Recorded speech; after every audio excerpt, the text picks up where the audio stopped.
सत श्री अकाल, स्वागत है गौरव शुक्ला। मैं हूं तुहाडे नाल शहर दा सरताज कौन। थोड़ी देर बाद यह क्लियर होना शुरू हो जाएगा। महा कवरेज लैके न्यूज़ 18 पंजाब की पूरी टीम हाजिर है। 1 घंटे बाद वोटां की गिनती शुरू होने जा रही है। अज नतीजे ऐलाने जाणगे स्थानक चोणां दे। 7 नगर निगमां ते 109 कौंसलां ते नतीजे अज आने ने। तो अंदाज दिए कि एक नगर निगम यानी कि मोहाली, जिसका नतीजा कल आएगा। दोपहर तक तस्वीर साफ होने की उम्मीद है, क्योंकि आम तौर पर कुछ ही पलों के विच हर एक वार्ड दे विच एक या दो ही ईवीएम मशीनां हुंदियां ने जदों असीं नगर कौंसल दा जिक्र करदे हां। तां इस करके नतीजे बहुत स्पीड दे नाल आउणगे ते उसी स्पीड दे नाल असीं तुहाडे तक पहुंचावांगे भी। आज पूरा दिन लाजमी तौर पर इन्हां नतीजों के उत्ते नजर रहेगी। दोपहर तक तस्वीर साफ होने की उम्मीद है। हर पार्टी के अपने दावे ने। 2022 दीआं चोणां तो पहलां एक वड्डी चुनौती हर सियासी धिर दे लई मन्नी गई। तो 2022 दीआं विधान सभा चोणां तो पहलां इन्हां स्थानक चोणां दे विच कौन अपना झंडा बुलंद करदा है, कुछ ही समय दे विच साफ होना शुरू हो जाएगा। 9 बजे के करीब वोटां की गिनती शुरू होनी है। वक्-वक् थावां दे उत्ते पंजाब भर दे विच 8 नगर निगम अते 109 नगर कौंसलां दे उत्ते वोटिंग हुई ते अज नतीजे ऐलाने जाणगे 7 नगर निगमां दे ते 109 नगर कौंसलां दे। मोहाली दे विच कुछ बूथां दे उत्ते मुड़ तो अज वोटिंग हो रही है, उसका भी अपडेट तुहानूं दिंदे रहांगे। ते हुण कल नूं मोहाली दे नतीजे ऐलाने जाणगे, पर अज पूरा दिन हर किस दे नज़र पूरे चोणां दे उत्ते उसदे रिजल्ट्स दे उत्ते रहेगी। तो वक्-वक् थावां दी अपडेट असीं लगातार पहुंचावांगे तुहाडे उत्ते, तुहाडे तक कि किहड़े जिले दे विच किन्ने नगर कौंसलां ने ते किहड़े नगर निगम दे विच किन्ने वार्ड ने ते कित्थे की कुछ हाल है। कुछ ही पलों दे विच नतीजे जदों आने शुरू होणगे, एक एक करके बहुत स्पीड दे नाल आउणगे। भी असीं तुहानूं दस रहे हां ते कोशिश रहेगी कि उसी रफ्तार दे नाल असीं तुहाडे तक नतीजे पहुंचा भी सकीए। तुहानूं दस्सांगे नाल नाल कि तुहाडे इलाके दा की हाल है, तुहाडे इलाके दे विच किन्ने वार्ड ने, किहड़े जिले दे विच किहड़ी नगर कौंसल किन्ने वार्ड ने ते किवें अज दी पूरी रूपरेखा तैयार होवेगी जदों नतीजे ऐलाने जाणगे। शुरुआत करते हैं। साडे सहयोगी वक्-वक् थावां तो इस समय हालात दस्सण दे लई साडे नाल जुड़ चुके ने ते जीरकपुर तो साडी सहयोगी इस समय साडे नाल ने अर्शदीप अर्शी, साडे नाल सतपाल रतन होणगे हुशियारपुर तो ते साडे नाल राजीव शर्मा होणगे अमृतसर तो, जो अमृतसर पूरे जिले का हाल साडे तक पहुंचाउणगे। सिद्धा रुख करते हैं। सब तो पहला अर्शदीप अर्शी दा जीरकपुर का रुख करांगे। अर्श, जीरकपुर, क्योंकि मोहाली नगर निगम का नतीजा तो कल आना है, पर उस तो पहला मोहाली दे विच जिहड़ियां नगर कौंसलां पैंदियां ने जिले दे विच, उन्हां दे नतीजे तो अज ही ऐलान दिते जाणगे। की कुछ तुहाडे कोल अपडेट, कित्थे कित्थे वोटिंग होनी है, इस समय का माहौल की? अर्श जी जीरकपुर नगर कौंसल के बाहर गौरव असीं मौजूद हाँ ते 9 बजे जिहड़ी हैगी आ काउंटिंग शुरू होनी है। तुसीं देख सकते हो कि बाहर जिहड़े उम्मीदवार ने वो मौजूद ने, पोलिंग एजेंट ने वो मौजूद ने। थोड़ी ही देर दे विच एंट्री करवाई जाएगी। पोलिंग एजेंट्स पहलां जाणगे ते उम्मीदवार जा सकणगे। पुलिस द्वारा चैकिंग भी की जा रही है, तुसीं देख सकते हो। ते काउंटिंग स्टार्ट होवेगी। जीरकपुर दे विच 31 वार्डां दे विच मुकाबला हैगा, 125 कैंडीडेटां दे विच मुकाबला हैगा। 31 वार्डां दा जिहड़ा रिजल्ट हैगा काउंटिंग होके अज जिहड़ा रिजल्ट हैगा वो सामने आना। उम्मीदवार बाहर मौजूद ने, काफ़ी सारे जिहड़े पोलिंग एजेंट ने वो मौजूद ने। पुलिस दे वल्लों भी अनाउंसमेंट्स कीतियां जा रही ने। चैकिंग होके अंदर जान दिता जाएगा। अनाउंसमेंट की जा रही है कि जिहड़े मोबाइल ने वो अंदर नहीं जान दिते जाणगे ते अनाउंसमेंट की जा रही है। जी गल करन दी कोशिश करांगे। मोबाइल आपकी सेफ्टी सिक्योरिटी आपने किसी बंदे को दे गए हो ਜਾਂ ਘਰੇ ਛੱਡ ਕੇ ਆਓ। मोबाइल फोन लाउड नहीं है। एमएलए एनके शर्मा जी भी मौजूद ने, मीडिया है गलबात करने की कोशिश करांगे। And pink card holder is allowed. दूसरा मीडिया का सर की उम्मीदां ने जी, अपने पासेस लेके की उम्मीदां ने जी? परमात्मा की बख्शिश है जी, किरपा है, चढ़दी कला रहे। मोहाली दे विच हालांकि जिहड़ा रिजल्ट हैगा, जिहड़ा कल जिहड़ी काउंटिंग होएगी, अज दोबारा इलैक्शन होनी है, लेकिन जीरकपुर दे विच अज ही काउंटिंग शुरू होने वाली है। जीरकपुर तो की उम्मीदां ने जी? बहुत परमात्मा जो 20 साल च होया जीरकपुर ਉਹੀ रिपीट करूगा। इत्थे कारगुजारी ते वोटां पैंदियां नहीं है ते असीं कारगुजारी ते जिੱਤ प्राप्त करें। की वादे कीते गए सी जीरकपुर दे लई? जीरकपुर च बड़ियां प्रॉब्लम आ जी, पीण वाले पानी की बड़ी प्रॉब्लम हैगी है, फिर सीसीटीवी सिक्योरिटी की प्रॉब्लम जी अर्श की प्रॉब्लम आ, रोड वाइडनिंग की आ, सो सीवरेज का इंफ्रास्ट्रक्चर जिन्ना वध रहा सो ਉਹਨੂੰ अपग्रेड करने की लोड़ है। सो बड़ा कुछ होना बाकी है। नवा डेवलपिंग शहर आ, बड़ी 1500 पापूलेशन हर महीने इत्थे आती है, सो उन्ना इंफ्रास्ट्रक्चर ऐड करने की नाल लोड़ है। ਤਾਂ ਇਹ ਤਿਆਰੀਆਂ ਨੇ ਐਮਐਲਏ ਐਨਕੇ ਸ਼ਰਮਾ ਖੁਦ ਪਹੁੰਚੇ ਹੋਏ ਨੇ। ਕਾਊਂਟਿੰਗ ਜਲਦ ਹੀ ਸ਼ੁਰੂ ਹੋਣ ਵਾਲੀ ਹੈ 9 ਵਜੇ ਤੇ ਉਸ ਤੋਂ ਪਹਿਲਾਂ ਬਾਹਰ ਕੈਂਡੀਡੇਟਸ ਜਮ੍ਹਾਂ ਹੋਏ ਨੇ, ਪੋਲਿੰਗ ਏਜੰਟ ਜਮ੍ਹਾਂ ਹੋਏ ਨੇ ਤੇ ਥੋੜੀ ਹੀ ਦੇਰ ਵਿੱਚ ਜਿਹੜੀ ਹੈਗੀ ਹੈ ਐਂਟਰੀ ਕਰਵਾਈ ਜਾਏਗੀ। ਵੱਖ-ਵੱਖ ਤਰ੍ਹਾਂ ਦੀਆਂ ਅਨਾਉਂਸਮੈਂਟਸ ਪੁਲਿਸ ਦੇ ਵੱਲੋਂ ਕੀਤੀਆਂ ਜਾ ਰਹੀਆਂ ਸੀ ਕਿ ਮੋਬਾਈਲ ਫੋਨ ਅੰਦਰ ਨਹੀਂ ਅਲਾਉਡ ਹੋਣਗੇ, ਪ੍ਰੋਪਰ ਚੈਕਿੰਗ ਹੋ ਕੇ ਅੰਦਰ ਜਾਣ ਦਿੱਤਾ ਜਾਵੇਗਾ। ਮੀਡੀਆ ਦੀ ਐਂਟਰੀ ਦੇ ਬਾਰੇ ਵੀ ਗੱਲ ਕੀਤੀ ਗਈ ਹੈ ਤੇ ਇਸ ਕਿਸਮ ਦੇ ਜਿਹੜੇ ਤਿਆਰੀਆਂ ਨੇ ਉਹ ਨਜ਼ਰ ਆ ਰਹੀਆਂ ਨੇ। ਪੁਲਿਸ ਦੀ ਪੂਰੀ ਤੈਨਾਤੀ ਹੈਗੀ ਆ। 31 ਵਾਰਡਾਂ ਦਾ ਜਿਹੜਾ ਰਿਜ਼ਲਟ ਹੈਗਾ ਉਹ ਆਉਣਾ ਹੈ ਕਾਊਂਟਿੰਗ ਹੋ ਕੇ। ਵੱਖ-ਵੱਖ ਜਿਹੜੇ ਉਮੀਦਵਾਰ ਨੇ ਉਹ ਬਾਹਰ ਪਹੁੰਚੇ ਹੋਏ ਨੇ ਨਗਰ ਕੌਂਸਲ ਜ਼ੀਰਕਪੁਰ ਦੇ ਬਾਹਰ ਤੇ ਜਿਹੜੇ ਉਮੀਦਵਾਰ ਨੇ ਜਿਵੇਂ ਲਿਖਿਆ ਹੋਇਆ ਹੈ ਕਿ ਸਿਰਫ ਉਮੀਦਵਾਰ ਹੀ ਅੰਦਰ ਜਾ ਸਕਦੇ ਨੇ ਤੇ ਮੋਬਾਈਲ ਫੋਨ ਕਿਸੇ ਨੂੰ ਅੰਦਰ ਲੈ ਕੇ ਜਾਣ ਨਹੀਂ ਦਿੱਤਾ ਜਾਵੇਗਾ। ਜੀ ਗੌਰਵ। ਠੀਕ ਹੈ ਅਰਸ਼, ਤੁਹਾਡੇ ਕੋਲ ਅਸੀਂ ਆਵਾਂਗੇ ਅਪਡੇਟ ਦੇ ਲਈ। ਸਿੱਧਾ ਰੁਕ ਕਰਦੇ ਹਾਂ। ਇਸ ਸਮੇਂ ਸਾਡੇ ਨਾਲ ਕਪੂਰਥਲਾ ਤੋਂ ਜਗਜੀਤ ਧੰਜੂ ਸਾਡੇ ਸਹਿਯੋਗੀ ਵੀ ਜੁੜ ਚੁੱਕੇ ਨੇ, ਸਤਪਾਲ ਰਤਨ ਵੀ ਹੈਗੇ ਨੇ ਤੇ ਰਾਜੀਵ ਸ਼ਰਮਾ ਵੀ ਹੈਗੇ ਨੇ। ਪਹਿਲਾਂ ਸਤਪਾਲ ਰਤਨ ਦਾ ਰੁਕ ਕਰਦੇ ਹਾਂ। ਹੁਸ਼ਿਆਰਪੁਰ ਦੇ ਵਿੱਚ ਕੀ ਕੁਝ ਹਾਲ ਹੈ? ਸਤਪਾਲ, ਹੁਸ਼ਿਆਰਪੁਰ ਦਾ ਹਾਲ ਸਾਨੂੰ ਦੱਸੋ। ਨਗਰ ਨਿਗਮ ਹੁਸ਼ਿਆਰਪੁਰ ਦੇ ਵਿੱਚ ਕੀ ਕੁਝ ਇਸ ਸਮੇਂ ਹਲਚਲ, ਕਿੰਨੀਆਂ ਕੁ ਤਿਆਰੀਆਂ ਨੇ, ਕਿੰਨੇ ਵਜੇ ਕਿੰਨੇ ਪਲਾਂ ਦੇ ਵਿੱਚ VOTING ਸ਼ੁਰੂ ਹੋਣ ਜਾ ਰਹੀ ਹੈ, ਕਾਊਂਟਿੰਗ ਸ਼ੁਰੂ ਹੋਣ ਜਾ ਰਹੀ ਹੈ? ਜੀ ਗੌਰਵ, ਮੈਂ ਦੱਸਣਾ ਚਾਹੁੰਦਾ ਕਿ ਇਸ ਵੇਲੇ ਮੈਂ ਖੜਾ ਹਾਂ ਹੁਸ਼ਿਆਰਪੁਰ ਦੇ ਵਿੱਚ ਜੀਆਰ ਪੋਲੀਟੈਕਨੀਕਲ ਕਾਲਜ ਦੇ ਵਿੱਚ, ਜਿੱਥੇ 1 ਤੋਂ ਲੈ ਕੇ 50 ਤੱਕ ਜਿਹੜੇ ਨਗਰ ਨਿਗਮ ਦੇ ਹੁਸ਼ਿਆਰਪੁਰ ਦੇ ਉਹਦੀ ਕਾਊਂਟਿੰਗ ਹੋਏਗੀ। ਤਾਂ 1 ਤੋਂ 30 ਤੱਕ ਇੱਕ ਸਾਈਡ ਤੇ ਕਾਊਂਟਿੰਗ ਹੋगी और 31 ਤੋਂ ਲੈ ਕੇ 50 ਤੱਕ ਦੂਸਰੇ ਹਾਲਾਂਕਿ ਪੋਰਸ਼ਨ 'ਚ ਜਿਹੜੀ ਕਾਊਂਟਿੰਗ ਹੋगी। ਲੇਕਿਨ ਟੋਟਲ 50 ਨਗਰ ਵਾਰਡਾਂ ਦੀ ਇੱਥੇ ਜਿਹੜੀ ਕੌਂਸਲ ਹੋਗੀ। ਸਭ ਤੋਂ ਵੱਡੀ ਗੱਲ ਹੈ ਕਿ ਇਸ ਤੋਂ ਇਲਾਵਾ ਹੁਸ਼ਿਆਰਪੁਰ ਦੇ ਹੋਰ ਬਾਕੀ ਕਸਬਾ ਬੇਸ਼ੱਕ ਚਾਹੇ ਉਹ ਮਾਲਪੁਰ ਹੋਣ, ਗੜਸ਼ੰਕਰ ਹੋਣ, ਇੱਥੇ ਤੱਕ ਕਿ ਵੀ ਟਾਂਡਾ ਹੋਵੇ, ਮੁਕੇਰੀਆਂ ਹੋਵੇ, ਗੜਦੀ ਵਾਲਾ ਹੋਵੇ ਔਰ ਦਸੂਆ ਹੋਵੇ, ਇਹਨਾਂ ਜਗ੍ਹਾ ਤੇ ਵੀ ਬਕਾਇਦਾ ਵੱਖ-ਵੱਖ ਤਰ੍ਹਾਂ ਕਾਊਂਟਿੰਗ ਸ਼ੁਰੂ ਹੋਏਗੀ। ਔਰ ਸਭ ਤੋਂ ਵੱਡੀ ਗੱਲ ਹੈ ਕਿ ਹੁਸ਼ਿਆਰਪੁਰ ਦੇ ਵਿੱਚ ਅੱਜ 142 ਵਾਰਡਾਂ ਦੀ ਕਾਊਂਟਿੰਗ ਹੋਏਗੀ, ਜਿਹਦੇ ਵਿੱਚੋਂ ਹੁਸ਼ਿਆਰਪੁਰ ਨਗਰ ਨਿਗਮ ਦੇ 50 ਔਰ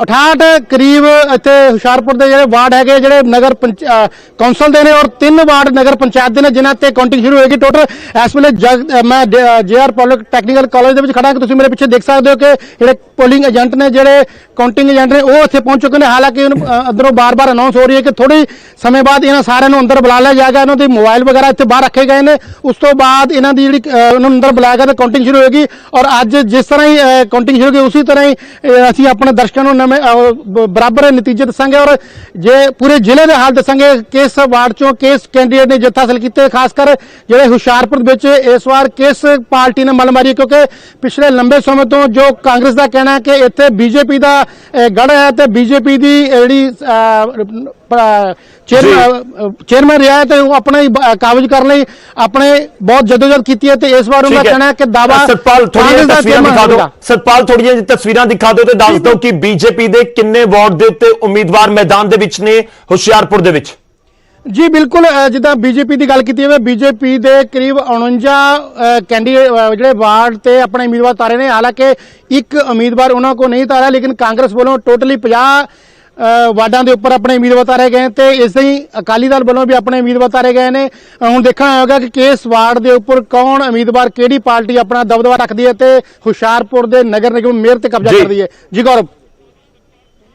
ਠੀਕ ਹੈ, ਲਾਜ਼ਮੀ ਤੌਰ ਤੇ ਮੈਂ ਤੁਹਾਡੇ ਕੋਲ ਵਾਪਸ ਆਉਂਗਾ। ਅਸੀਂ ਇਸੇ ਤਰੀਕੇ ਨਾਲ ਅਪਡੇਟ ਲੈਂਦੇ ਰਹਾਂਗੇ ਆਪਣੇ ਸਹਿਯੋਗੀਆਂ ਤੋਂ, ਤੁਹਾਡੇ ਤੱਕ ਜਾਣਕਾਰੀ, ਆਪਣੇ ਦਰਸ਼ਕਾਂ ਤੱਕ ਜਾਣਕਾਰੀ ਪਹੁੰਚਾਉਂਦੇ ਰਹਾਂਗੇ। ਇੰਟਰਸਟਿੰਗ ਹੈ ਫਾਈਟ ਹੁਸ਼ਿਆਰਪੁਰ ਦੀ ਵੀ, ਕਿਉਂਕਿ ਬੀਜੇਪੀ ਇੱਥੇ ਕਿਹਾ ਜਾਂਦਾ ਕਿ ਬੀਜੇਪੀ ਇਸ ਪੂਰੇ ਇਲਾਕੇ ਦੇ ਵਿੱਚ ਹੁਸ਼ਿਆਰਪੁਰ ਹੋਵੇ, ਪਠਾਨਕੋਟ ਹੋਵੇ, ਖਾਸ ਤੌਰ ਤੇ ਸ਼ਹਿਰੀ ਵੋਟਰ ਕਿਹਾ ਜਾਂਦਾ ਕਿ ਬੀਜੇਪੀ ਉੱਥੇ ਜ਼ਿਆਦਾ ਪਹੁੰਚ ਕਰਦੀ ਹੈ। 49 ਉਮੀਦਵਾਰ ਉਤਾਰੇ ਨੇ ਤਾਂ ਕਿ ਵਾਕਈ ਅੱਜ ਕੋਈ ਤਸਵੀਰ ਬਦਲਦੀ ਨਜ਼ਰ ਆਏਗੀ। ਸਿੱਧਾ ਰੁਕ ਕਰਦੇ ਹਾਂ, ਸਤਪਾਲ ਤੁਹਾਡੇ ਤੋਂ ਜਾਣਕਾਰੀ ਲੈਂਦੇ ਰਹਾਂਗੇ। ਸਿੱਧਾ ਰੁਕ ਕਰਦੇ ਹਾਂ ਹੁਣ ਕਪੂਰਥਲਾ ਦਾ। ਜਗਜੀਤ ਧੰਜੂ ਸਾਡੇ ਨਾਲ ਨੇ। ਜਗਜੀਤ, ਕਪੂਰਥਲਾ ਦੇ ਵਿੱਚ ਕੀ ਕੁਝ ਮਾਹੌਲ ਹੈ ਇਸ ਸਮੇਂ? ਕਿਉਂਕਿ ਕਪੂਰਥਲਾ ਦੇ ਉੱਤੇ ਵੀ ਲਾਜ਼ਮੀ ਤੌਰ ਤੇ ਨਜ਼ਰ ਹੈ, ਹਰ ਸ਼ਹਿਰੀ ਜਿੱਥੇ ਵੋਟਾਂ ਹੋਈਆਂ ਹਰ ਕਿਸ ਦੀ ਨਜ਼ਰ ਹੈ। ਇਸ ਸਮੇਂ ਕੀ ਕੁਝ ਅਪਡੇਟ ਹੈ ਤੁਹਾਡੇ ਕੋਲ, ਕੀ ਕੁਝ ਹਲਚਲ ਉੱਥੇ ਨਜ਼ਰ ਆ ਰਹੀ ਹੈ? ਜਗਜੀਤ। ਬਿਲਕੁਲ ਗੌਰਵ, ਗੱਲ ਕੀਤੀ ਜਾਵੇ ਕਪੂਰਥਲਾ ਦੀ ਤਾਂ ਕਪੂਰਥਲਾ ਵਿੱਚ ਨਗਰ ਨਿਗਮ ਦੀ ਪਹਿਲੀ ਵਾਰ ਚੋਣ ਹੋਣ ਜਾ ਰਹੀ ਹੈ। 50 ਸੀਟਾਂ ਨੇ। 50 ਵਾਰਡ ਦੇ ਵਿੱਚ ਜਿਹੜੇ ਇੱਕ ਵਾਰਡ ਜਿਹੜੇ 8 ਨੰਬਰ ਵਾਰਡ ਆ ਉਹਦੇ ਉੱਪਰ ਕਾਂਗਰਸੀ ਜਿਹੜੇ ਉਮੀਦਵਾਰ ਆ ਉਹ ਬਿਨਾਂ ਮੁਕਾਬਲੇ ਜੇਤੂ ਰਹੇ ਨੇ। ਉਸ ਤੋਂ ਇਲਾਵਾ ਜਿਹੜੇ 49 ਵਾਰਡ ਦੇ ਉੱਪਰ ਚੋਣ ਹੋਣ ਜਾ ਰਹੀ ਆ ਤਾਂ 49 ਵਾਰਡ ਦੇ ਵਿੱਚ ਕਾਂਗਰਸ ਵੱਲੋਂ 49 ਵਾਰਡ ਦੇ ਵਿੱਚ ਹੀ ਕੈਂਡੀਡੇਟ ਉਤਾਰੇ ਗਏ ਨੇ। ਜਿਹੜੀ ਅਕਾਲੀ ਦਲ ਆ ਉਹਦੇ ਵੱਲੋਂ 45 ਵਾਰਡ ਦੇ ਉੱਪਰ ਜਿਹੜੇ ਉਮੀਦਵਾਰ ਉਤਾਰੇ ਗਏ ਨੇ। ਉਸ ਤੋਂ ਇਲਾਵਾ ਆਮ ਆਦਮੀ ਪਾਰਟੀ ਵੱਲੋਂ 41 ਔਰ ਭਾਜਪਾ ਵੱਲੋਂ ਜਿਹੜੇ 37 ਵਾਰਡ ਦੇ ਉੱਪਰ ਜਿਹੜੀ ਚੋਣ ਲੜੀ ਜਾ ਰਹੀ ਹੈ। ਉਸ ਤੋਂ ਇਲਾਵਾ ਗੱਲ ਕੀਤੀ ਜਾਵੇ ਸੁਲਤਾਨਪੁਰ ਦੀ ਤਾਂ ਸੁਲਤਾਨਪੁਰ ਦੇ ਵਿੱਚ 13 ਵਾਰਡ ਨੇ। 13 ਵਾਰਡਾਂ ਦੇ ਵਿੱਚ ਜਿਹੜੇ ਅਕਾਲੀ ਦਲ ਔਰ ਕਾਂਗਰਸ ਵੱਲੋਂ ਆਪਣੇ ਉਮੀਦਵਾਰ ਉਤਾਰੇ ਗਏ ਨੇ, ਜਦਕਿ ਜਿਹੜੀ ਆਮ ਆਦਮੀ ਪਾਰਟੀ 12 ਵਾਰਡ ਦੇ ਉੱਪਰ ਚੋਣ ਲੜ ਰਹੀ ਹੈ। ਇਸ ਸਮੇਂ ਅਸੀਂ ਸੁਲਤਾਨਪੁਰ ਦੀ ਮੌਜੂਦ ਹੈਗੇ ਹਾਂ। ਤਾਂ ਸੁਲਤਾਨਪੁਰ ਦੀ ਗੱਲ ਕੀਤੀ ਜਾਵੇ ਤਾਂ ਜਿਹੜੇ ਸੁਰੱਖਿਆ ਦੇ ਜਿਹੜੇ ਪੁਖਤਾ ਪ੍ਰਬੰਧ ਕੀਤੇ ਗਏ ਨੇ, ਤੁਸੀਂ ਦੇਖ ਸਕਦੇ ਹੋ ਕਿ ਜਿਹੜੀ ਪੁਲਿਸ ਆ ਉਹ ਵੱਡੇ ਪੱਧਰ ਪਰ ਜਿਹੜੀ ਇੱਥੇ ਤੈਨਾਤ ਕੀਤੀ ਗਈ ਹੈ। ਵਜ੍ਹਾ ਉਹਦੀ ਇਹ ਵੀ ਹੈ ਕਿਉਂਕਿ ਸੁਲਤਾਨਪੁਰ ਦੇ ਵਿੱਚ ਜਿਹੜੇ ਪਿਛਲੇ ਦਿਨੀ ਕਾਂਗਰਸ ਅਤੇ ਜਿਹੜੇ ਅਕਾਲੀ ਦਲ ਦੇ ਜਿਹੜੇ ਵਰਕਰ ਸੀਗੇ ਉਹ ਆਪਸ ਵਿੱਚ ਭਿੜੇ ਸਨ, ਤਾਂ ਪੱਥਰਬਾਜ਼ੀ ਵੀ ਹੋਈ ਸੀ। ਉਸ ਤੋਂ ਇਲਾਵਾ ਜਿਹੜੇ ਗੋਲੀਆਂ ਤੱਕ ਚੱਲੀਆਂ ਸਨ ਇੱਥੇ, ਤਾਂ ਉਸ ਨੂੰ ਲੈ ਕੇ ਜਿਹੜੀ ਇੱਥੇ ਵੱਡੇ ਪੱਧਰ ਪਰ ਜਿਹੜੀ ਪੁਲਿਸ ਤੈਨਾਤ ਕੀਤੀ ਗਈ ਹੈ। ਔਰ ਜਿਹੜੀ ਕਪੂਰਥਲਾ ਦੀ ਗੱਲ ਕੀਤੀ ਜਾਵੇ ਤਾਂ ਇੱਥੇ ਲਗਾਤਾਰ ਜਿਹੜੇ ਧਿਆਨ ਜਿਹੜਾ ਵਾ ਸੁਲਤਾਨਪੁਰ ਦੀ ਚੋਣ ਦੇ ਵਿੱਚ ਵੀ ਜਿਹੜਾ ਦੇਖਣ ਨੂੰ ਮਿਲ ਰਿਹਾ ਜੀ। ਠੀਕ ਹੈ, ਤੁਸੀਂ ਨਜ਼ਰ ਬਣਾਏ ਰੱਖੋ, ਅਪਡੇਟ ਲੈਂਦੇ ਰਹਾਂਗੇ। ਤਾਂ ਵੱਡੀ ਗਿਣਤੀ ਦੇ ਵਿੱਚ ਪੁਲਿਸ ਦੇ ਮੁਲਾਜ਼ਮ ਤੈਨਾਤ ਕੀਤੇ ਗਏ ਨੇ। ਤਾਂ ਸ਼ਹਿਰ ਸ਼ਹਿਰ ਕਿਸ ਦੀ ਸਰਕਾਰ ਹੋਏਗੀ ਕੁਝ ਹੀ ਪਲਾਂ ਦੇ ਵਿੱਚ ਸਾਫ਼ ਹੋਣਾ ਸ਼ੁਰੂ ਹੋ ਜਾਏਗਾ। ਕਪੂਰਥਲਾ ਤੋਂ ਸਾਡੇ ਸਹਿਯੋਗੀ ਸਾਡੇ ਨਾਲ ਜੁੜੇ ਹੋਏ ਨੇ, ਜਗਜੀਤ, ਜੋ ਦੱਸਣਗੇ ਸਾਨੂੰ ਕਪੂਰਥਲਾ ਪੂਰੇ ਜ਼ਿਲ੍ਹੇ ਦਾ ਹਾਲ ਜਿੱਥੇ ਜਿੱਥੇ ਵੀ ਚੋਣ ਹੋ ਰਹੀ ਹੈ। ਹੁਣ ਤੁਹਾਨੂੰ ਲੈ ਕੇ ਚੱਲਦੇ ਹਾਂ ਰਾਜੀਵ ਸ਼ਰਮਾ, ਸਾਡੇ ਸਹਿਯੋਗੀ ਸਾਡੇ ਨਾਲ ਅੰਮ੍ਰਿਤਸਰ ਤੋਂ ਨੇ। ਰਾਜੀਵ, ਅੰਮ੍ਰਿਤਸਰ ਦੇ ਵਿੱਚ ਕੀ ਕੁਝ ਇਸ ਸਮੇਂ ਮਾਹੌਲ ਹੈ? ਕਿੱਥੇ ਕਿੱਥੇ ਅੰਮ੍ਰਿਤਸਰ ਦੇ ਵਿੱਚ ਜਿਹੜੀ ਇਸ ਵਾਰ VOTING ਹੋਈ ਹੈ ਤੇ ਨਤੀਜੇ, ਕਿਉਂਕਿ ਅੰਮ੍ਰਿਤਸਰ ਆਲ ਓਵਰ ਅਸੀਂ ਦੇਖੀਏ ਤਾਂ ਹਰ ਕਿਸੇ ਦੇ ਨਜ਼ਰ ਰਹਿੰਦੀ ਹੈ ਹਮੇਸ਼ਾ, ਉਹ ਚਾਹੇ ਲੋਕ ਸਭਾ ਚੋਣ ਹੋਏ, ਵਿਧਾਨ ਸਭਾ ਚੋਣ ਹੋਏ ਜਾਂ ਫਿਰ ਜਿਹੜੀਆਂ ਨਗਰ ਕੌਂਸਲ ਦੀਆਂ ਚੋਣਾਂ ਨੇ। ਕੀ ਕੁਝ ਪੂਰਾ ਮਾਹੌਲ ਦੱਸੋ, ਕੀ ਕੁਝ ਇਸ ਸਮੇਂ ਤਿਆਰੀਆਂ ਨੇ ਤੇ ਕਿਉਂ ਖਾਸ ਹੈ ਅੰਮ੍ਰਿਤਸਰ ਦੀ ਚੋਣ ਇਸ ਵਾਰ? ਜੀ ਹਾਂ, ਬਿਲਕੁਲ। ਜੇਕਰ ਅੰਮ੍ਰਿਤਸਰ ਸ਼ਹਿਰ ਦੀ ਗੱਲ ਕਰਾਂ ਤਾਂ ਅੰਮ੍ਰਿਤਸਰ ਸ਼ਹਿਰ ਦੇ ਵਿੱਚ ਸਿਰਫ ਤੇ ਸਿਰਫ 37 ਨੰਬਰ ਵਾਰਡ ਦੇ ਉੱਪਰ ਜਿਮਨੀ ਚੋਣ ਹੋ ਰਹੀ ਹੈ। ਦੂਸਰੇ ਪਾਸੇ ਜੇਕਰ ਅੰਮ੍ਰਿਤਸਰ ਜ਼ਿਲ੍ਹੇ ਦੀ ਗੱਲ ਕੀਤੀ ਜਾਵੇ ਤਾਂ ਕੁੱਲ ਉਸ ਜਿਮਨੀ ਚੋਣ ਨੂੰ ਮਿਲਾ ਕੇ ਕੁੱਲ 6 ਥਾਵਾਂ ਤੇ ਪੋਲਿੰਗ ਹੋਈ ਸੀ, ਜਿਨ੍ਹਾਂ ਦੇ ਵਿੱਚ ਮਜੀਠਾ, ਰਮਦਾਸ, ਅਜਨਾਲਾ, ਜੰਡਿਆਲਾ ਗੁਰੂ ਅਤੇ ਰਈਆ ਸ਼ਾਮਿਲ ਨੇ। ਤਾਂ ਇਹਨਾਂ ਜਿਹੜੀਆਂ ਥਾਵਾਂ ਤੇ VOTING ਹੋਈ ਉਸ ਦੀ ਅੱਜ ਪੋਲਿੰਗ ਜਿਹੜੀ ਆ ਉਹ ਹੋਣੀ ਹੈ। ਤਾਂ ਮੈਂ ਇਸ ਵੇਲੇ ਜੰਡਿਆਲਾ ਗੁਰੂ ਦੇ ਵਿੱਚ ਹਾਂ, ਜੋ ਕਿ ਕਾਂਗਰਸੀ ਵਿਧਾਇਕ ਜੋ ਨੇ ਸੁਖਵਿੰਦਰ ਸਿੰਘ ਡੈਣੀ, ਉਹਨਾਂ ਦਾ ਇਹ ਹਲਕਾ ਹੈ। ਤਾਂ ਇੱਥੇ ਤੁਸੀਂ ਦੇਖੋ ਕਿ ਪੁਲਿਸ ਵੱਲੋਂ ਪੁਖਤਾ ਪ੍ਰਬੰਧ ਕੀਤੇ ਗਏ ਨੇ। ਤਾਂ ਜੰਡਿਆਲਾ ਗੁਰੂ ਇਸ ਕਰਕੇ ਵੀ ਚਰਚਾ ਦੇ ਵਿੱਚ ਸੀ ਕਿ ਜਿਸ ਦਿਨ ਪੋਲਿੰਗ ਹੋਈ ਸੀ ਤਾਂ ਉਸ ਦਿਨ ਵੀ ਸੁਰੱਖਿਆ ਦੇ ਜਿਹੜੇ ਸਖਤ ਪ੍ਰਬੰਧ ਸੀ। ਲਗਾਤਾਰ ਜਿਹੜੇ ਪੁਲਿਸ ਅਧਿਕਾਰੀ ਨੇ ਉਹਨਾਂ ਦੀ ਜਿਹੜੀ ਦੇਖ ਰੇਖ ਦੇ ਹੇਠ ਜਿਹੜੀ ਪੋਲਿੰਗ ਸੀ ਉਸ ਨੂੰ ਨੇਪਰੇ ਚਾੜਿਆ ਗਿਆ ਸੀ। ਔਰ ਸ਼ਾਮ ਵੇਲੇ ਜੋ ਅੰਮ੍ਰਿਤਸਰ ਦਿਹਾਤੀ ਦੇ SSP ਨੇ ਉਹਨਾਂ ਦਾ ਫੁੱਲਾਂ ਦੇ ਨਾਲ ਸਵਾਗਤ ਵੀ ਕੀਤਾ ਗਿਆ ਸੀ, ਕਿਉਂਕਿ ਕਿਸੇ ਵੀ ਥਾਂ ਤੇ ਕੋਈ ਐਸੀ ਝੜਪ ਜਾਂ ਕੋਈ ਕਾਨੂੰਨ ਵਿਵਸਥਾ ਦੇ ਵਿਗੜਨ ਵਾਲੀ ਸਥਿਤੀ ਜਿਹੜੀ ਉਹ ਨਜ਼ਰ ਨਹੀਂ ਆਈ। ਤਾਂ ਇਸ ਕਰਕੇ ਅੱਜ ਵੀ ਪੂਰੇ ਪ੍ਰਬੰਧ ਕੀਤੇ ਗਏ ਨੇ। ਤੁਸੀਂ ਦੇਖੋ ਕਿ ਜਿੱਥੇ ਕਾਊਂਟਿੰਗ ਹੋਣੀ ਹੈ ਉਸ ਦੇ ਬਾਹਰ ਭਾਰੀ ਪੁਲਿਸ ਫੋਰਸ ਜਿਹੜੀ ਆ ਉਹ ਨਜ਼ਰ ਆ ਰਹੀ ਹੈ। ਦੂਸਰੇ ਪਾਸੇ ਲਗਾਤਾਰ ਜਿਹੜੇ ਸੀਨੀਅਰ ਪੁਲਿਸ ਅਧਿਕਾਰੀ ਨੇ ਉਹ ਮੌਕੇ ਤੇ ਸੁਰੱਖਿਆ ਪ੍ਰਬੰਧਾਂ ਦਾ ਲਗਾਤਾਰ ਜਾਇਜ਼ਾ ਵੀ ਲੈਂਦੇ ਨਜ਼ਰ ਆ ਰਹੇ ਨੇ। ਔਰ ਦੂਸਰੇ ਪਾਸੇ ਜੇਕਰ ਇਹ ਤਾਂ ਅੰਦਰ ਦੀ ਤਸਵੀਰ ਹੈ, ਬਾਹਰ ਦੀ ਜੇਕਰ ਮੈਂ ਜ਼ਿਕਰ ਕਰਾਂ ਤਾਂ ਜਿੰਨੀਆਂ ਵੀ ਗੱਡੀਆਂ ਨੇ ਹਰ ਇੱਕ ਗੱਡੀ ਦਾ ਬਕਾਇਦਾ ਪਹਿਲਾਂ ਤੋਂ ਨੰਬਰ ਨੋਟ ਕੀਤਾ ਗਿਆ। ਜਿਸ ਗੱਡੀ ਨੂੰ ਇਜਾਜ਼ਤ ਦਿੱਤੀ ਜਾ ਰਹੀ ਉਹੀ ਅੱਗੇ ਆ ਰਹੀ ਹੈ। ਉਸ ਤੋਂ ਇਲਾਵਾ ਕਿਸੇ ਵੀ ਗੱਡੀ ਨੂੰ, ਕਿਸੇ ਵੀ ਵਾਹਨ ਨੂੰ ਜੋ ਹੈ ਉਹ ਅੰਦਰ ਨਹੀਂ ਆਉਣ ਦਿੱਤਾ ਜਾ ਰਿਹਾ। ਤਾਂ ਪੁਲਿਸ ਦੇ ਲਗਾਤਾਰ ਜਿਹੜੇ ਅਧਿਕਾਰੀ ਨੇ ਉਹ ਇਹਨਾਂ ਸੁਰੱਖਿਆ ਪ੍ਰਬੰਧਾਂ ਦੇ ਵਿੱਚ ਡਟੇ ਹੋਏ ਸੀ। ਔਰ ਅੱਜ ਵੀ ਇਹ ਉਮੀਦ ਕੀਤੀ ਜਾ ਰਹੀ ਕਿ ਕਿਸੇ ਤਰ੍ਹਾਂ ਦੀ ਕੋਈ ਇੱਥੇ ਗੜਬੜੀ ਜਾਂ ਕਿਸੇ ਤਰ੍ਹਾਂ ਦੀ ਕੋਈ ਅਣਸੁਖਾਵੀਂ ਜਿਹੜੀ ਘਟਨਾ ਹੈ ਉਹ ਸਾਹਮਣੇ ਨਾ ਆਵੇ। ਤਾਂ ਇਸੇ ਨੂੰ ਲੈ ਕੇ ਤੁਸੀਂ ਦੇਖੋ ਕਿ ਪੁਲਿਸ ਦੇ ਜਿੰਨੇ ਵੀ ਮੁਲਾਜ਼ਮ ਨੇ, ਅਧਿਕਾਰੀ ਨੇ, ਉਹ ਲਗਾਤਾਰ ਇਹਨਾਂ ਪ੍ਰਬੰਧਾਂ ਦੇ ਵਿੱਚ ਲੱਗੇ ਹੋਏ ਨੇ। ਤਾਂ ਥੋੜੀ ਦੇਰ ਦੇ ਵਿੱਚ ਜਿਹੜੀ ਪ੍ਰਕਿਰਿਆ ਹੈ ਕਾਊਂਟਿੰਗ ਦੀ ਉਹ ਸ਼ੁਰੂ ਹੋਏਗੀ। ਉਸ ਤੋਂ ਬਾਅਦ ਜਿਹੜੇ ਨਤੀਜੇ ਨੇ ਜਿੱਦਾਂ ਹੀ ਸਾਡੇ ਕੋਲ ਪਹੁੰਚਣਗੇ ਤਾਂ ਅਸੀਂ ਆਪਣੇ ਦਰਸ਼ਕਾਂ ਤੱਕ ਵੀ ਪਹੁੰਚਾਵਾਂਗੇ। ਪਰ ਕੋਸ਼ਿਸ਼ ਪੁਲਿਸ ਦੀ, ਪ੍ਰਸ਼ਾਸਨ ਦੀ ਇਹੀ ਹੈ ਕਿ ਜਿਸ ਤਰੀਕੇ ਦੇ ਨਾਲ ਪੋਲਿੰਗ ਜੋ ਹੈ ਉਹ ਸ਼ਾਂਤਮਈ ਢੰਗ ਦੇ ਨਾਲ ਕਰਵਾਈ ਗਈ ਸੀ, ਤਾਂ ਕਾਊਂਟਿੰਗ ਜਿਹੜੀ ਆ ਉਸ ਨੂੰ ਵੀ ਉਸੇ ਤਰੀਕੇ ਦੇ ਨਾਲ ਜੋ ਹੈ ਉਹ ਨੇਪਰੇ ਚਾੜਿਆ ਜਾਏਗਾ। ਔਰ ਬਿਨਾਂ ਕਿਸੇ ਗੜਬੜੀ, ਬਿਨਾਂ ਕਿਸੇ ਝੜਪ, ਬਿਨਾਂ ਕਿਸੇ ਐਸਾ ਮਾਹੌਲ ਜਿਹੜਾ ਉਹ ਨਾ ਕ੍ਰੀਏਟ ਕੀਤੇ ਬਿਨਾਂ ਹੀ ਜਿਹੜੀ ਹੈ ਉਹ ਸਾਰੀ ਕਾਰਵਾਈ ਨੂੰ ਅੰਜਾਮ ਜਿਹੜਾ ਉਹ ਦਿੱਤਾ ਜਾਏਗਾ। ਜੀ ਗੌਰਵ। ਠੀਕ ਹੈ, ਤੁਹਾਡੇ ਕੋਲ ਅਪਡੇਟ ਲਵਾਂਗੇ ਜੰਡਿਆਲਾ ਗੁਰੂ ਤੋਂ। ਇਸ ਸਮੇਂ ਸਾਡੇ ਸਹਿਯੋਗੀ ਰਾਜੀਵ ਸਾਡੇ ਨਾਲ ਜੁੜੇ ਹੋਏ ਨੇ। ਇਸੇ ਤਰੀਕੇ ਨਾਲ ਅਸੀਂ ਹਰ ਥਾਂ ਤੋਂ ਕੋਸ਼ਿਸ਼ ਕਰ ਰਹੇ ਹਾਂ ਕਿ ਪੂਰੀ ਜਾਣਕਾਰੀ ਲੈ ਸਕੀਏ, ਤੁਹਾਡੇ ਤੱਕ ਪੂਰੀ ਜਾਣਕਾਰੀ ਪਹੁੰਚਾ ਸਕੀਏ। ਸਾਡੇ ਨਾਲ ਸੁਰਿੰਦਰ ਕੰਬੋਜ ਸਾਡੇ ਸਹਿਯੋਗੀ ਜੁੜ ਰਹੇ ਨੇ ਜਲੰਧਰ ਤੋਂ। ਜਲੰਧਰ ਜ਼ਿਲ੍ਹੇ ਦੇ ਵਿੱਚ ਜਿੱਥੇ ਜਿੱਥੇ VOTING ਹੋ ਰਹੀ ਹੈ ਪੂਰਾ ਅਪਡੇਟ ਦੇਣਗੇ। ਸਾਡੇ ਨਾਲ ਭਿੱਖੀਵਿੰਡ ਤਰਨਤਾਰਨ ਤੋਂ ਸਿਧਾਰਥ ਅਰੋੜਾ ਵੀ ਜੁੜ ਰਹੇ ਨੇ। ਪਹਿਲਾਂ ਸਿਧਾਰਥ ਦਾ ਰੁਖ ਕਰਦੇ ਹਾਂ। ਸਿਧਾਰਥ, ਭਿੱਖੀਵਿੰਡ ਬਹੁਤ ਚਰਚਾ ਦੇ ਵਿੱਚ ਰਿਹਾ ਹੈ, ਨਾਮਜ਼ਦਗੀਆਂ ਤੋਂ ਲੈ ਕੇ VOTING ਤੱਕ ਖੂਬ ਚਰਚਾ ਦੇ ਵਿੱਚ ਰਿਹਾ ਹੈ ਤੇ ਝੜਪਾਂ ਵੀ ਉੱਥੇ ਨਜ਼ਰ ਆਈਆਂ ਨੇ। ਅੱਜ ਕੀ ਮਾਹੌਲ ਹੈ? ਅੱਜ ਪੁਲਿਸ ਦੇ ਕੀ ਇੰਤਜ਼ਾਮ ਨੇ ਭਿੱਖੀਵਿੰਡ ਦੇ ਵਿੱਚ? ਸਿਧਾਰਥ ਜੀ ਬਿਲਕੁਲ ਗੌਰਵ ਸਮਝਾਂਗੇ ਕਿ ਜਿਹੜਾ ਹੈ VOTING ਪ੍ਰਕਿਰਿਆ ਦੀ ਜਿਹੜੀ ਕਾਊਂਟਿੰਗ ਜਿਹੜੀ ਹੈ ਇੱਥੇ ਕੁਝ ਹੀ ਦੇਰ ਵਿੱਚ ਸ਼ੁਰੂ ਹੋਊਗੀ। ਇਹ ਤਸਵੀਰਾਂ ਨੇ ਜਿਹੜੀਆਂ ਤੁਸੀਂ ਵੇਖ ਸਕਦੇ ਹੋ ਕਿ ਜਿਵੇਂ ਜਿਹੜੇ ਕੈਂਡੀਡੇਟ ਜਿਹੜੇ ਨੇ ਹਰ ਇੱਕ ਪਾਰਟੀ ਦੇ ਨੁਮਾਇੰਦੇ ਜਿਹੜੇ ਨੇ ਇੱਥੇ ਪਹੁੰਚ ਚੁੱਕੇ ਨੇ। ਜੇ ਕਾਂਗਰਸ, ਆਮ ਆਦਮੀ ਪਾਰਟੀ ਤੇ ਉਸਦੇ ਨਾਲ ਜਿਹੜੇ ਨਾ ਅਕਾਲੀ ਦਲ ਦੇ ਨੁਮਾਇੰਦੇ ਵੀ ਇੱਥੇ ਜਿਹੜੇ ਪਹੁੰਚ ਚੁੱਕੇ ਨੇ ਤੇ ਕਾਊਂਟਿੰਗ ਪ੍ਰਕਿਰਿਆ ਦੇ ਵਿੱਚ ਪੂਰੇ ਪੁਲਿਸ ਦੇ ਸੁਰੱਖਿਆ ਪ੍ਰਬੰਧ ਕੀਤੇ ਗਏ ਨੇ। ਉਸੇ ਤਰੀਕੇ ਦੇ ਨਾਲ ਪੁਲਿਸ ਵੱਲੋਂ ਹਰ ਇੱਕ ਨੂੰ ਇੱਕ ਚੈੱਕ ਕਰਕੇ ਜਿਹੜਾ ਹੈ ਅੰਦਰ ਭੇਜਿਆ ਜਾ ਰਿਹਾ। ਜੇ ਆਪਾਂ ਗੱਲ ਕਰੀਏ ਤਾਂ ਤਸਵੀਰਾਂ ਤੁਹਾਨੂੰ ਦਿਖਾ ਸਕਦੇ ਨੇ, ਇਹ ਤਸਵੀਰਾਂ ਨੇ ਜਿਸ ਦੇ ਵਿੱਚ ਤਰਨਤਾਰਨ ਦੇ ਜਿਹੜੇ ਐਸਪੀਡੀ ਜਗਦੀਸ਼ ਵਾਲੀਆ ਜਿਹੜਾ ਨੇ ਹਰ ਇੱਕ ਕੈਂਡੀਡੇਟ ਨੂੰ ਅੰਦਰ ਭੇਜ ਰਹੇ ਨੇ, ਲੇਕਿਨ ਉਹਨਾਂ ਵੱਲੋਂ ਕਿਹਾ ਗਿਆ ਕਿ ਇੱਕ ਹੀ ਕੈਂਡੀਡੇਟ ਜਿਹੜਾ ਹੈ ਅੰਦਰ ਜਾਇਆ ਜਾਊਗਾ ਤੇ ਲਾਈਨ ਦੇ ਵਿੱਚ ਜਿਹੜੇ ਨੇ ਕੈਂਡੀਡੇਟ ਬਾਈ ਨੇਮ ਇੱਥੇ ਨਾਮ ਲਿਖੇ ਜਾਣਗੇ। ਨਾਮ ਲਿਖਣ ਤੋਂ ਬਾਅਦ ਹਰ ਇੱਕ ਪਾਰਟੀ ਦਾ ਇੱਕ ਕੈਂਡੀਡੇਟ ਜਿਹੜਾ ਹੈ ਅੰਦਰ ਜਾਏਗਾ। ਕਾਊਂਟਿੰਗ ਪ੍ਰਕਿਰਿਆ ਸ਼ੁਰੂ ਹੋਏਗੀ ਤੇ ਸਭ ਤੋਂ ਵੱਡੀ ਗੱਲ ਜੇ ਗੱਲ ਕਰੀਏ ਤਾਂ ਅੰਦਰ ਜਿਹੜਾ ਹੈ ਕੋਈ ਵੀ ਮੋਬਾਈਲ ਕੋਈ ਵੀ ਚੀਜ਼ ਜਿਹੜੀ ਹੈ ਨਹੀਂ ਅਲਾਉਡ ਕੀਤੀ ਜਾਏਗੀ। ਹਰ ਇੱਕ ਚੀਜ਼ ਦੇ ਨਾਲ ਜਿਹੜੇ ਨੇ ਪ੍ਰਬੰਧ ਕੀਤੇ ਗਏ ਨੇ। ਤੁਹਾਨੂੰ ਦੱਸੀ ਕਿ ਭਿੱਖੀਵਿੰਡ ਇਹ ਉਹੀ ਸੀ, ਹੁਣ ਤੁਸੀਂ ਪੁਲਿਸ ਸੁਰੱਖਿਆ ਪ੍ਰਬੰਧ ਦੇਖ ਸਕਦੇ ਹੋ। ਭਿੱਖੀਵਿੰਡ ਦੇ ਵਿੱਚ ਜਦੋਂ ਜੇ ਗੱਲ ਕਰੀਏ ਤਾਂ ਪੁਲਿਸ ਦੇ ਵਿੱਚ ਜਿਹੜੀ ਸੀ 2 ਤਰੀਕ ਨੂੰ ਜਿਹੜੀ ਝੜਪ ਹੋਈ ਸੀ, ਉਸ ਤੋਂ ਬਾਅਦ ਜਿਹੜਾ ਸੀ ਹੁਣ ਜਿਹੜੇ ਨੇ ਸੁਰੱਖਿਆ ਪ੍ਰਬੰਧ ਜਿਹੜੇ ਨੇ ਪੁਲਿਸ ਜਿਹੜੀ ਹੈ ਕਾਫੀ ਵਧਾ ਦਿੱਤੀ ਗਈ ਹੈ ਤੇ ਕਾਊਂਟਿੰਗ ਪ੍ਰਕਿਰਿਆ ਦੇ ਵਿੱਚ ਸਿਰਫ ਜਿਹੜੇ ਨੇ ਕੈਂਡੀਡੇਟ ਹੀ ਜਾਣਗੇ। ਸਾਰੇ ਵੀਰਾਂ ਨੂੰ ਬੇਨਤੀ ਕੀਤੀ ਜਾਂਦੀ ਜਿਹਨੂੰ ਅੰਦਰ ਜਾਣਾ ਉਹ ਠੀਕ ਹੈ ਸਰਦਾਰ, ਥੋੜੀਆਂ ਤਸਵੀਰਾਂ ਦਿਖਾ ਦਿਓ। ਬਹੁਤ ਹਲਚਲ ਨਜ਼ਰ ਆ ਰਹੀ ਹੈ ਭਿੱਖੀਵਿੰਡ ਦੇ ਵਿੱਚ, ਤਸਵੀਰਾਂ ਦਿਖਾ ਦਿਓ ਥੋੜੀਆਂ ਜਿਹੀਆਂ। ਇਸ ਸਮੇਂ ਭਿੱਖੀਵਿੰਡ ਦੇ ਵਿੱਚ ਜੋ ਵੀ ਮਾਹੌਲ ਹੈ ਅਸੀਂ ਕੋਸ਼ਿਸ਼ ਕਰ ਰਹੇ ਹਾਂ ਕਿ ਤਸਵੀਰਾਂ ਦੇ ਜ਼ਰੀਏ ਜਾਣਕਾਰੀ ਵੀ ਪਹੁੰਚਾ ਸਕੀਏ ਕਿ ਇਸ ਸਮੇਂ ਉੱਥੇ ਕਿਸ ਤਰੀਕੇ ਨਾਲ ਪ੍ਰਬੰਧ ਕੀਤੇ ਗਏ ਨੇ, ਕਿਸ ਤਰੀਕੇ ਨਾਲ ਉਮੀਦਵਾਰ ਅੰਦਰ ਜਾ ਰਹੇ ਨੇ। ਥੋੜੀਆਂ ਤਸਵੀਰਾਂ ਦਿਖਾ ਦਿਓ, ਦੱਸ ਦਿਓ ਕਿ ਕਿੰਨੇ ਉਮੀਦਵਾਰ ਨੇ ਸਿਧਾਰਥ ਭਿੱਖੀਵਿੰਡ ਦੇ ਵਿੱਚ, ਕਿਉਂਕਿ ਲੰਬੀ ਕਤਾਰ ਉਮੀਦਵਾਰਾਂ ਦੀ ਵੀ ਲੱਗੀ ਨਜ਼ਰ ਆ ਰਹੀ ਹੈ ਜੋ ਅੰਦਰ ਜਾ ਕੇ ਕਾਊਂਟਿੰਗ ਪ੍ਰੋਸੈਸ ਦੇ ਵਿੱਚ ਸ਼ਾਮਲ ਹੋਣਾ ਚਾਹੁੰਦੇ ਨੇ ਲਾਜ਼ਮੀ ਤੌਰ ਤੇ। ਸਿਧਾਰਥ ਜੀ ਬਿਲਕੁਲ, ਜੇ ਗੱਲ ਕਰੀਏ ਤਾਂ ਕਾਊਂਟਿੰਗ ਪ੍ਰੋਸੈਸ ਦੇ ਵਿੱਚ ਜਿਹੜੇ ਨੇ ਲਾਜ਼ਮੀ ਤੌਰ ਤੇ ਗੌਰਵ ਨੇ ਸ਼ਾਮਲ ਹੋਣਾ ਚਾਹੁੰਦੇ ਨੇ। ਉਹਦੇ ਨਾਲ ਜੇ ਸੁਰੱਖਿਆ ਪ੍ਰਬੰਧਾਂ ਦੀ ਗੱਲ ਕਰੀਏ ਤਾਂ ਪੁਲਿਸ ਵੀ ਜਿਹੜੀ ਹੈ ਪੂਰੀ ਇੱਥੇ ਤੈਨਾਤ ਕਰ ਦਿੱਤੀ ਗਈ ਹੈ, ਕਿਉਂਕਿ 2 ਤਰੀਕ ਨੂੰ ਜਦੋਂ ਇੱਥੇ ਇੱਕ ਜਿਹੜਾ ਹਾਦਸਾ ਦੀ ਗੋਲੀ ਵੀ ਚੱਲੀ ਸੀ ਉਸ ਦੇ ਬਾਅਦ ਤੋਂ ਜਿਹੜੀ ਆ ਕਾਫੀ ਬੜੀ ਅਮਨ ਸ਼ਾਂਤੀ ਨਾਲ ਇੱਥੇ ਵੋਟਾਂ ਵੀ ਪਈਆਂ ਸੀ। ਬੂਥ ਜਿਹੜਾ ਸੀ ਕਈ ਬੂਥਾਂ ਦੇ ਵਿੱਚ ਜਿਹੜੀ ਸੀ ਕੈਪਚਰਿੰਗ ਕਰਨ ਦੀ ਕੋਸ਼ਿਸ਼ ਕੀਤੀ ਗਈ ਸੀ, ਲੇਕਿਨ ਅੱਜ ਗੱਲ ਕਰੀਏ ਤਾਂ ਹੁਣ ਜਿਹੜੀ ਕਾਊਂਟਿੰਗ ਪ੍ਰਕਿਰਿਆ ਵਿੱਚ ਕੁਝ ਐਸਾ ਨਾ ਹੋਵੇ ਤਾਂ ਪੁਲਿਸ ਵੱਲੋਂ ਜਿਹੜੀ ਪੂਰੀ ਸੁਰੱਖਿਆ ਪ੍ਰਬੰਧ ਕੀਤੇ ਗਏ ਨੇ। ਉਸੇ ਤਰੀਕੇ ਨਾਲ ਜਿਹੜਾ ਮੇਨ ਗੇਟ ਹੈ ਵੱਡਾ ਬੰਦ ਕੀਤਾ ਗਿਆ ਤੇ ਹਰ ਇੱਕ ਪਾਰਟੀ ਦੇ ਜਿਹੜੇ ਕੈਂਡੀਡੇਟ ਜਿਹੜੇ ਨੇ ਆਪਾਂ ਗੱਲ ਕਰੀਏ ਤਾਂ ਉਹ ਇੱਥੇ ਮੌਜੂਦ ਨੇ, ਉਹ ਹੁਣ ਇੱਥੋਂ ਅੰਦਰ ਜਾਣਗੇ। ਲੇਕਿਨ ਪੁਲਿਸ ਤੇ ਪ੍ਰਸ਼ਾਸਨ ਵੱਲੋਂ ਇੱਕੋ ਗੱਲ ਕਹੀ ਗਈ ਹੈ ਕਿ ਇੱਕੋ ਕੈਂਡੀਡੇਟ ਜਿਹੜਾ ਹੋਏਗਾ ਉਹ ਅੰਦਰ ਜਾਏਗਾ, ਉਹੀ ਅੰਦਰ ਬੈਠੇਗਾ, ਲੇਕਿਨ ਹੋਰ ਕੋਈ ਇਸ ਦੇ ਬਾਵਜੂਦ ਨਹੀਂ ਜਾਏਗਾ। ਲੇਕਿਨ ਉਸਦੇ ਕੋਲ ਜਿਹੜਾ ਹੈ ਨਾ ਮੋਬਾਈਲ ਨਾ ਕੋਈ ਵੀ ਚੀਜ਼ ਜਿਹੜੀ ਹੈ ਅੰਦਰ ਪ੍ਰਬੰਧ ਨਹੀਂ ਕੀਤੀ ਜਾ ਸਕਦੀ। ਇਹ ਤਸਵੀਰਾਂ ਨੇ ਤੁਸੀਂ ਦੇਖ ਸਕਦੇ ਹੋ ਭਿੱਖੀਵਿੰਡ ਦੀਆਂ, ਜਿੱਥੇ ਅੱਜ ਜਿਹੜੀ ਕਾਊਂਟਿੰਗ ਪ੍ਰਕਿਰਿਆ ਸ਼ੁਰੂ ਹੋਵੇਗੀ ਤਾਂ 9:30 ਵਜੇ ਤੱਕ ਜਿਹੜਾ ਹੈ ਜੇ ਆਪਾਂ ਗੱਲ ਕਰੀਏ 9:30 ਤੋਂ 10 ਦੇ ਵਿੱਚ ਵੀ ਜਿਹੜਾ ਹੈ ਰਿਜ਼ਲਟ ਅੱਜ ਆ ਸਕਦਾ ਹੈ। ਤੇ ਭਿੱਖੀਵਿੰਡ ਦੇ ਵਿੱਚ ਜਿਹੜੀਆਂ ਨੇ 13 ਵਾਰਡਾਂ ਨੇ, ਕੁੱਲ 13 ਵਾਰਡਾਂ ਦੇ ਵਿੱਚ ਕਿਸ ਉਮੀਦਵਾਰ ਨੂੰ ਜਿਹੜਾ ਹੈ ਵੋਟਿੰਗ ਹੋ ਕੇ ਜਿਹੜਾ ਪ੍ਰਕਿਰਿਆ ਜਿਹੜੀ ਹੈ ਖਤਮ ਹੁੰਦੀ ਹੈ। ਜੀ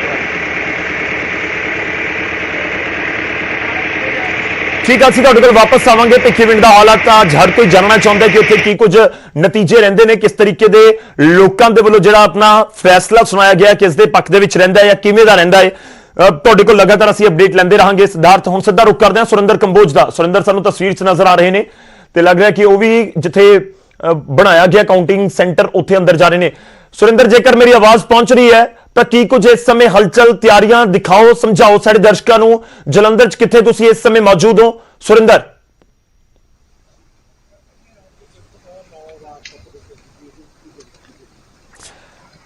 ਜੀ ਕਹਤਾ ਸੀ ਸੁਰਿੰਦਰ, ਤਸਵੀਰਾਂ ਅਸੀਂ ਜ਼ਰੂਰ ਦਿਖਾ ਰਹੇ ਹਾਂ ਇਸ ਸਮੇਂ ਜਿੱਥੇ ਕਾਊਂਟਿੰਗ ਸੈਂਟਰ ਦੇ ਵਿੱਚ ਪੁਲਿਸ ਦੇ ਅਧਿਕਾਰੀਆਂ ਦੇ ਨਾਲ ਅੰਦਰ ਜਾ ਰਹੇ ਨੇ, ਜਿੱਥੇ ਪੂਰਾ ਪ੍ਰੋਸੈਸ ਥੋੜੀ ਦੇਰ ਦੇ ਵਿੱਚ ਸ਼ੁਰੂ ਹੋ ਜਾਏਗਾ। ਛੋਟੇ ਜਿਹੇ ਬ੍ਰੇਕ ਲਈ ਸਾਨੂੰ ਇੱਥੇ ਰੁਕਣਾ ਹੋਏਗਾ। ਬ੍ਰੇਕ ਤੋਂ ਬਾਅਦ ਵਾਪਸ ਆਉਂਦੇ ਹਾਂ ਅਸੀਂ ਤੇ ਇਸ ਵੱਡੀ ਖਬਰ ਦੇ ਉੱਤੇ ਅੱਜ ਨਿਊਜ਼ 18 ਪੰਜਾਬ ਦੇ ਉੱਤੇ ਤੁਸੀਂ ਸਭ ਤੋਂ ਵੱਡੀ ਕਵਰੇਜ ਦੇਖ ਸਕੋਗੇ। 2 ਚੀਜ਼ਾਂ ਬਹੁਤ ਅਸੀਂ ਅਹਿਮ ਕਰ ਰਹੇ ਹਾਂ ਕਿ ਸਭ ਤੋਂ ਪਹਿਲਾਂ ਨਤੀਜੇ ਹੋਣ ਤੇ ਬਿਲਕੁਲ ਸਟੀਕ ਹੋਣ। ਇਹ ਦੋਹੇ ਸਾਡੀਆਂ ਜ਼ਿੰਮੇਵਾਰੀਆਂ ਨੇ ਜੋ ਅਸੀਂ ਕੋਸ਼ਿਸ਼ ਕਰਾਂਗੇ ਕਿ ਨਿਭਾਈਏ ਵੀ ਤੇ ਤੁਹਾਡੇ ਤੱਕ ਹਰ ਇੱਕ ਜਾਣਕਾਰੀ ਬਿਲਕੁਲ ਸਟੀਕ ਤਰੀਕੇ ਨਾਲ ਸਭ ਤੋਂ ਪਹਿਲਾਂ ਪਹੁੰਚਾਈਏ ਵੀ। ਛੋਟੇ ਜਿਹਾ ਬ੍ਰੇਕ ਲਈ ਰੁਕ ਰਹੇ ਹਾਂ, ਵਾਪਸ ਆਵਾਂਗੇ। ਮਹਾ ਕਵਰੇਜ ਲਗਾਤਾਰ ਜਾਰੀ ਰਹੇ।